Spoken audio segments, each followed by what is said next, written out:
Assalamualaikum warahmatullahi wabarakatuh. Baik, pada kesempatan kali ini saya akan mempresentasikan tentang sebuah paper yang berjudul Issues in Quality Engineering Research atau isu-isu dalam riset rekayasa kualitas. Sebagai pendahuluan, bidang kualitas terus mengalami kemajuan secara luas dan mendalam, baik dalam hal penerapan maupun secara teknik. Kualitas telah mengalami perkembangan yang pesat, baik itu pada tingkat manufaktur tradisional, bahkan hingga ke pelayanan publik. Nah, untuk menghadapi tantangan baru, baik kemudian perkembangan dari alat-alat maupun teknik, konsep, dan juga sebuah metodologi yang baru. Nah, di sini metodologi kualitas telah ditingkatkan dan diintegrasikan dengan fitur yang lainnya.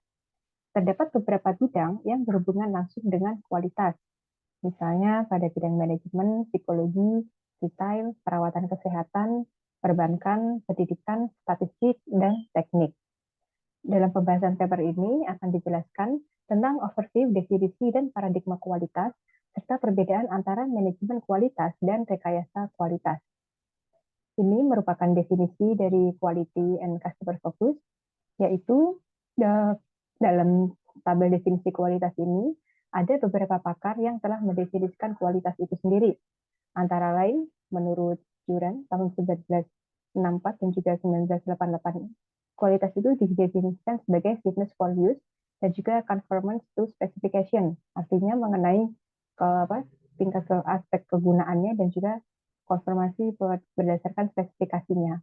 Nah, kemudian menurut Crosby tahun 1979, kualitas didefinisikan sebagai conformance to requirements atau kesesuaian berdasarkan requirements atau kebutuhan dari produk itu sendiri. Menurut Fagerbaum tahun 1983, kualitas didefinisikan sebagai total composite with the expectation of customer.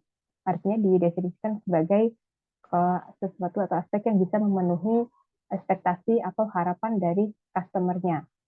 Nah, menurut Deming tahun 1986, kualitas itu didefinisikan sebagai aims and the needs of the customer, present and future.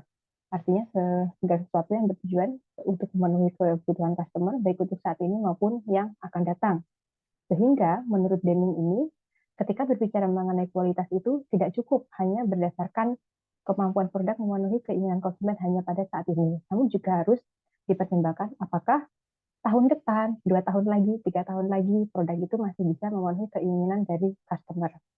Kemudian menurut Taguchi, kualitas itu didefinisikan sebagai loss to society. Artinya lebih ke pengurangan atas dari nilai-nilai sosial dan juga variasi maupun resiko lainnya. Nah, menurut ISO tahun 9000, kualitas didefinisikan sebagai totality of feature and characteristic of a product or service to satisfy state or implied need. Artinya, kualitas ini merupakan satu kesatuan dari fitur-fitur produk yang merupakan karakter produk itu sendiri, baik itu melekat pada bidang jasa ataupun produk ya, industri, yang nantinya tujuannya adalah untuk memenuhi keinginan konsumen sekaligus satisfied konsumen, artinya untuk memberikan kepuasan terhadap konsumennya. Nah, di sini masih dalam definisi of quality and customer focus. Di sini ada grafik yang menggambarkan bagaimanakah model kualitas dua dimensi menurut Kano tahun 1984, di mana dalam pendapat metode Kano ini merupakan sebuah metode yang difokuskan untuk mengkategorikan atribut-atribut produk dalam perusahaan ataupun jasa dan untuk mengukur seberapa baik produk atau jasa itu mampu memuaskan pelanggan. Nah, menurut pengkategorian unsur produk dalam metode Kano ini ada 3, yaitu ada must be requirements atau atribut dasar, yaitu sebuah kategori yang harus ada di dalam produknya karena merupakan atribut dasar. Dan jika kategori ini tidak dipenuhi, maka konsumen akan secara ekstrim tidak puas. Kemudian pada kategori yang kedua ada one dimension requirement atau atribut yang diharapkan, di mana pada kategori ini kepuasan konsumen secara proporsional itu akan mengikuti dengan atribut tersebut. Artinya semakin baik atribut itu, maka tingkat kepuasan konsumen juga akan semakin baik. Nah, kemudian pada kategori yang ketiga ada attractive requirement, yaitu atribut yang dapat meningkatkan kepuasan pelanggan. Nah, di mana pada atribut tersebut, pemenuhan kategori ini akan menyebabkan peningkatan kepuasan konsumen akan menjadi sangat tinggi gitu.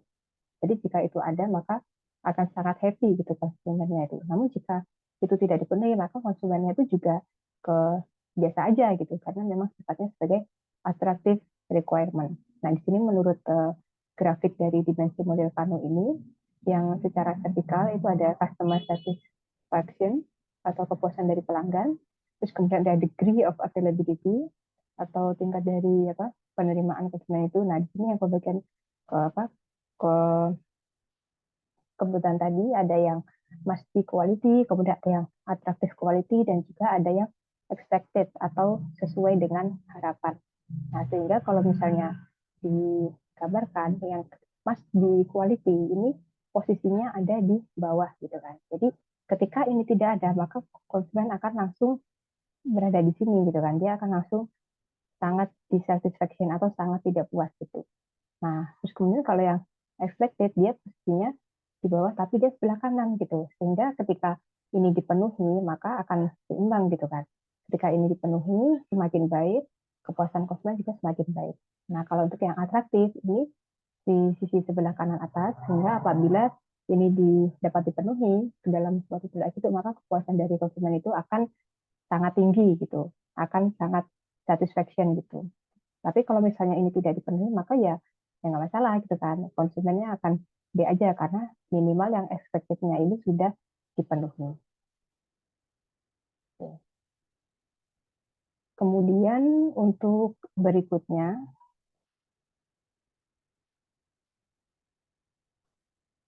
mengenai terms commonly used in relation to quality. Jadi dalam kualitas itu sendiri, itu sebenarnya ada 5 hal yang biasanya commonly used atau yang biasa digunakan istilah-istilahnya dalam kualitas itu. Ada quality control atau QC, yaitu terus untuk mencapai, mempertahankan, dan meningkatkan kualitas produk atau jasa. Kemudian ada juga quality assurance atau QA, yaitu untuk memastikan bahwa kualitas adalah apa yang seharusnya. Kemudian ada statistic quality control atau SQC, yaitu untuk pengumpulan, analisis, dan interpretasi data dalam kualitas. Kemudian ada total quality control atau TQC, yang berfungsi untuk menilai kepuasan pelanggan melalui peningkatan operasi, produk, dan layanan. Dan juga ada Total Quality Management atau TQM, yaitu yang berfungsi untuk menilai efektivitas, fleksibilitas, dan daya saing bisnis secara keseluruhan. Nah, kemudian dari evolusi dari paradigma kualitas dalam manufacturing itu sendiri, ini dari perkembangan kualitas dalam industri manufaktur dari masa ke masa. Di sini paradigma kualitas ada yang sebelumnya itu masih operator quality control. Jadi kualitas itu hanya distandarkan pada saat operatornya gitu kan, berdasarkan quality control dari operatornya. Kemudian berkembang ke dalam foreman quality control sehingga tidak hanya operatornya aja yang memiliki tanggung jawab untuk pengendalian kualitas atau quality control, tapi juga foreman. Nah, terus kemudian berkembang lagi ke inspektor quality control, artinya sudah lebih meningkat lagi gitu. Ada inspektornya, di mana inspektor ini lebih luas cakupannya, baik itu di tingkat operator, kemudian foreman, dan juga di level karyawan yang lainnya. Kemudian ada statistical quality control, kemudian yaitu tentang pengendalian kualitas secara statistik. Jadi sudah lebih ke ada perkembangan lagi, harus ada dukungan data-datanya, misalnya ketika berbicara kecerdasan produk, nah itu harus ada gitu datanya, cecaknya itu berapa, terus kemudian apakah itu ada data grafiknya masih dalam batas dari atas atau batas dari bawah gitu. Nah kemudian ke dalam perkembangannya lagi ada total quality control, yaitu tentang pengendalian kualitas secara total gitu. Jadi nggak hanya secara statistik gitu, tapi juga lebih overall gitu kan, dan nggak hanya tentang produknya tapi juga sampai dengan orang-orangnya gitu kan. Nah, terus kemudian ada total quality management atau tentang manajemen kualitas terpadu. Jadi bagaimana perusahaan itu bisa manage dan juga mengatur untuk mengendalikan kualitasnya itu secara keseluruhan gitu, dan semua aspek itu dilibatkan gitu. mulai dari perencanaan, terus kemudian purchasing, kemudian produksi, distribusi, dan seterusnya gitu. Kemudian ada techno cost plus quality, jadi yang lebih terbaru, jadi bagaimana kualitas itu bisa diterapkan di dalam manufacturing dengan pemanfaatan teknologi yang lebih modern. Terus kemudian berikutnya mengenai quality management and quality engineering, yaitu antara manajemen kualitas dan rekayasa kualitas. Jadi kalau manajemen kualitas itu lebih meliputi aspek soft dari kualitas, yaitu saat menangani masalah kualitas dari integrasi dan perspektif konseptual. Jadi masih ke pada tahap-tahap konsep gitu. Jadi misalnya untuk supaya ini kualitasnya grade A itu aspek apa aja yang harus dipenuhi gitu. Tapi kalau misalnya quality engineering atau rekayasa kualitas itu lebih ke aspek teknis kualitas, yaitu saat menangani masalah kualitas dengan pendekatan yang berbeda. Nah, biasanya rekayasa kualitas ini lebih diterapkan ketika perusahaan itu ingin membuat sebuah produk yang sudah dengan kriteria-kriteria tertentu gitu. Nah, sehingga ada nih gitu kan untuk kondisi yang berbeda ini pendekatan-pendekatan apa aja yang harus dilakukan oleh perusahaannya, sehingga di situ disebutnya dengan rekayasa kualitas. Artinya kan ada rekayasa gitu kan, ada sedikit permainan gitulah kalau disebutnya. Nah, kemudian di sini mengenai isu inequality engineering itu dalam komponen rekayasa kualitas. Jadi secara umum dalam quality engineering atau dari rekayasa kualitas itu bisa dilakukan dengan dua cara, yaitu yang pertama dengan online quality control dan juga dengan offline quality control. Nah, yang online quality control itu rekayasa kualitasnya ini dilakukan pada saat proses produksi. Jadi ketika prosesnya itu sedang berlangsung. Nah, caranya yaitu dengan proses kontrol atau dengan kendali proses gitu. Jadi pada saat produksi itu langsung dikendalikan pada saat itu juga gitu, sehingga disebut sebagai online quality control. Kemudian yang kedua, yang namanya offline quality control itu berarti dilaksanakan di luar aktivitas produktivitasnya. Nah, di sini untuk rekayasa kualitasnya itu sendiri itu bisa dengan product design. Jadi lebih pada saat proses desain itu sudah diatur gitu kan. Ini desainnya mau dibuat seperti apa gitu supaya hasilnya itu sesuai keinginan. Terus kemudian ada juga proses desain atau desain proses. Jadi diatur gitu skema pada saat proses gitu. Ini prosesnya harus melewati apa aja atau mungkin ada proses yang sekiranya ini lebih baik digabungkan gitu supaya hasilnya sesuai dengan keinginan.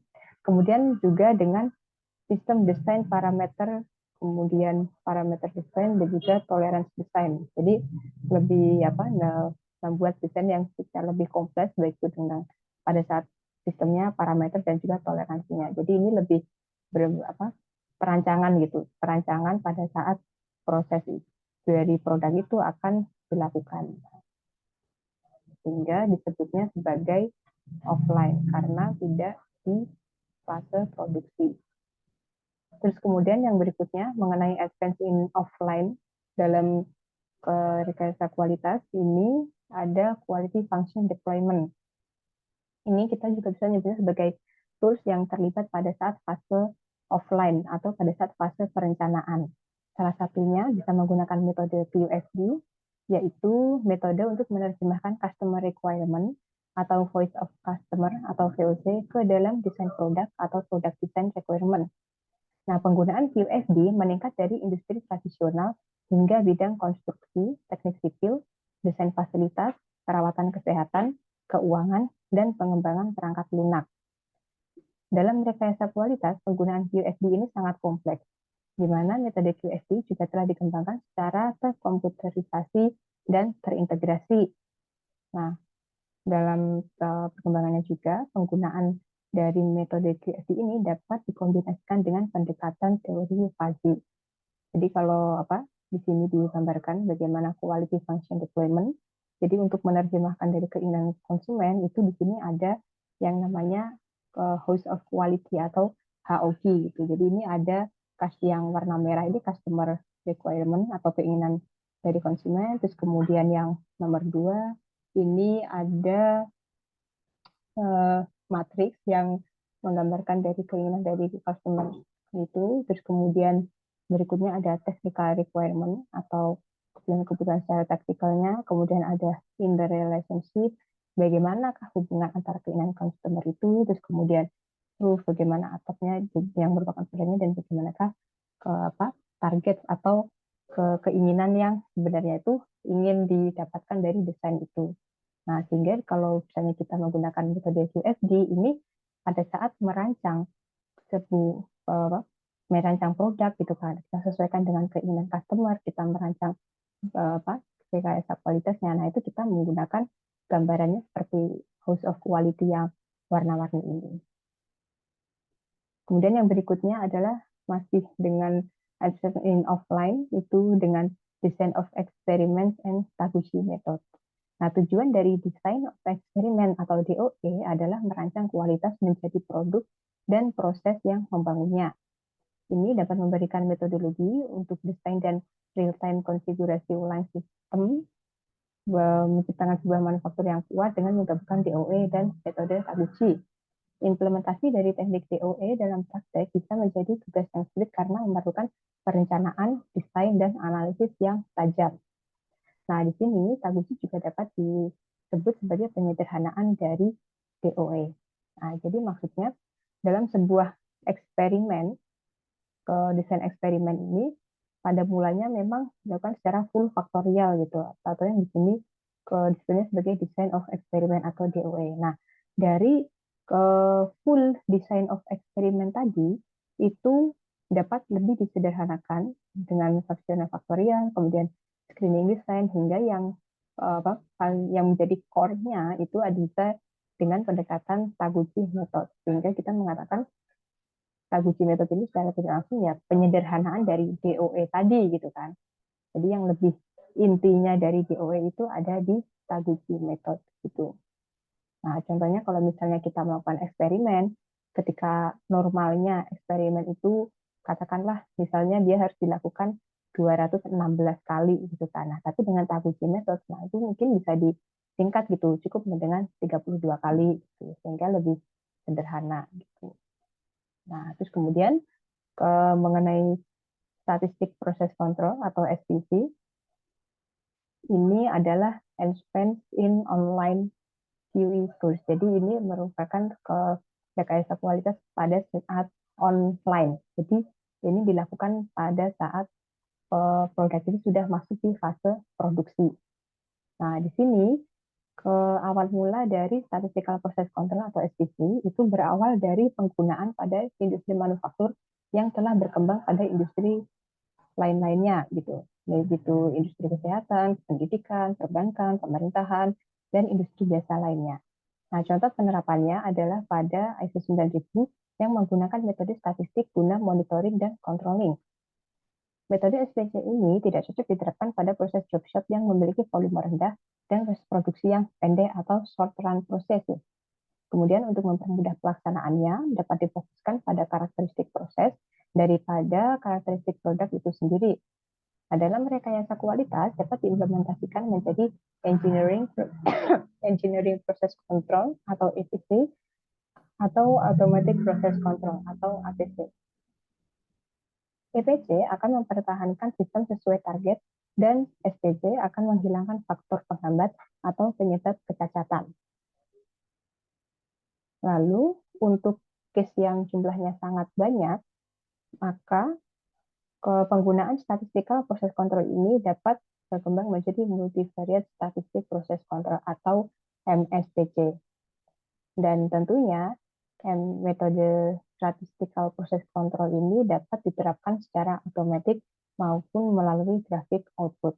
Nah, ini contohnya untuk penerapan dari statistical process control. Ini ada grafik SPC, ini ada LCL, kemudian atau batas kendali bawah, kemudian ada grafik dari tingkat kecacatan produk itu sendiri, kemudian ada UCL atau upper control line atau batas kendali atas yang merupakan batas-batasnya itu skupnya untuk tingkat kecacatan itu harus ada di antara range batas kendali bawah berapa dan batas kendali atas berapa. Gitu. Nah, terus kemudian sebagai kesimpulan bahwa dalam paper tersebut telah dijelaskan perkembangan kualitas baik itu secara tradisional menjadi rekayasa kualitas, di mana terdapat kemajuan dalam aspek rekayasa kualitas yang telah diidentifikasi dalam beberapa aspek. Misalnya penerapan alat dan teknik yang berkualitas sudah meluas ke area manufaktur, kemudian alat dan teknik berkualitas telah ditingkatkan dan dimodifikasi agar sesuai dengan tantangan baru di bidang manufaktur dan juga untuk memenuhi paradigma kualitas yang muncul. Terus kemudian adanya minat yang signifikan yang tumbuh dalam penggunaan teknologi informasi untuk meningkatkan efektivitas alat dan juga teknik-teknik yang berkualitas, serta adanya integrasi alat dalam rekayasa kualitas sehingga menjadi lebih familiar. Nah, demikian yang dapat saya sampaikan. Atas kurang lebihnya mohon maaf. Terima kasih. Wassalamualaikum warahmatullahi wabarakatuh.